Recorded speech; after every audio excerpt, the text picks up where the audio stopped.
हिंदू धर्म दुनिया का सबसे पुराना धर्म है। इसे सनातन धर्म भी कहा जाता है। डंडा इस धर्म से पहले संसार में कोई धर्म नहीं था। यही सर्वप्रथम धर्म है जिसके आज भी 100 करोड़ से अधिक अनुयायी मौजूद है। इस धर्म की खास बात यह है कि यह धर्म संपूर्ण संसार को अपना परिवार मानने की बात करता है।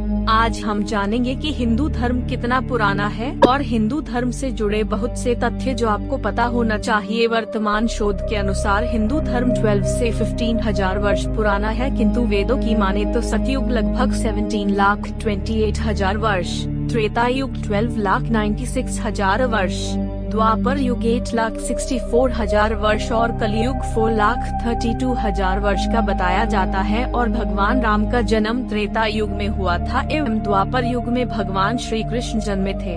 जानकारी के लिए बता दें कि महर्षि व्यास जी के अनुसार सतयुग, त्रेता युग, द्वापर युग, कलयुग ये 4 युग हैं और वर्तमान में कलयुग चल रहा है। यह संसार का सबसे पुराना धर्म है। इसके बारे में केवल यह पता है कि सद्धर्म का प्रचार प्रसार हजारों वर्षों से ऋषि मुनि कर रहे हैं। हिंदू धर्म पूरी दुनिया में ईसाई और इस्लाम धर्म के बाद तीसरा सबसे बड़ा धर्म है और हिंदुओं की जनसंख्या पूरे विश्व की आबादी के 15% है। केवल हिंदू धर्म में ही पूरे विश्व को परिवार कहा गया है और इस संसार में मौजूद हर वस्तु में भगवान मौजूद है, ऐसी मान्यता है। सबसे ज्यादा त्योहार भी हिंदू धर्म में ही मनाए जाते हैं। हर दिन एक त्योहार जरूर होता है।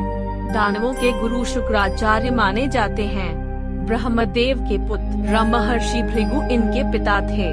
शुक्राचार्य ने ही शिव की कठोर तपस्या कर मृत संजीवनी विद्या प्राप्त की, जिससे वह मृत शरीर में फिर से प्राण फूंक देते थे।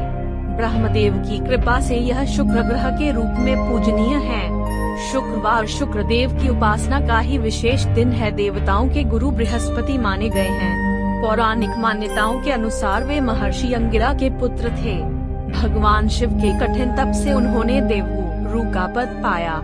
उन्होंने अपने ज्ञान बल व मंत्र शक्तियों से देवताओं की रक्षा की। शिव कृपा से गुरु ग्रह के रूप में भी पूजनीय हैं। गुरुवार गुरु बृहस्पति देव की उपासना का विशेष दिन है। भारत एक विशाल देश है, लेकिन उसकी विशालता और महानता को हम तब तक नहीं जान सकते जब तक कि उसे देखें नहीं। इस ओर वैसे अनेक महापुरुषों का ध्यान गया, लेकिन आज से 1200 वर्ष पहले आदि गुरु शंकराचार्य ने इसके लिए एक बहुत ही महत्वपूर्ण कार्य किया।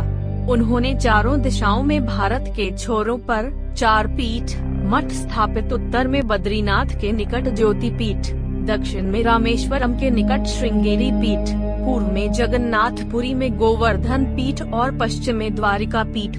तीर्थों के प्रति हमारे देशवासियों में बड़ी भक्ति भावना है, इसलिए शंकराचार्य ने इन पीठों की स्थापना करके देशवासियों को पूरे भारत के दर्शन करने का सहज अवसर दे दिया। ये चारों तीर्थ 4 धाम कहलाते हैं। लोगों की मान्यता है कि जो इन 4 धाम की यात्रा कर लेता है उसका जीवन धन्य हो जाता है। ज्यादातर हिंदू भगवान की मूर्तियों द्वारा पूजा करते हैं। उनके लिए मूर्ति एक आसान सा साधन है, जिसमें कि एक ही निराकार ईश्वर को किसी भी मनचाहे सुंदर रूप में देखा जा सकता है। हिंदू लोग वास्तव में पत्थर और लोहे की पूजा नहीं करते, जैसा कि कुछ लोग समझते हैं। मूर्तियां हिंदुओं के लिए ईश्वर की भक्ति करने के लिए एक साधन मात्र है। हिंदुओं के उपासना स्थलों को मंदिर कहते हैं। प्राचीन वैदिक काल में मंदिर नहीं होते थे, तब उपासना अग्नि के स्थान पर होती थी, जिसमें एक सोने की मूर्ति ईश्वर के प्रतीक के रूप में स्थापित की जाती थी। एक नजरिए के मुताबिक बौद्ध और जैन धर्मों द्वारा बुद्ध और महावीर की मूर्तियों और मंदिरों द्वारा पूजा करने की वजह से हिंदू भी उनसे प्रभावित होकर मंदिर बनाने लगे। हर मंदिर में एक या अधिक देवताओं की उपासना होती है। गर्भगृह में इष्ट देव की मूर्ति प्रतिष्ठित होती है। मंदिर प्राचीन और मध्ययुगीन भारतीय कला के श्रेष्ठतम प्रतीक हैं। कई मंदिरों में हर साल लाखों तीर्थयात्री आते हैं।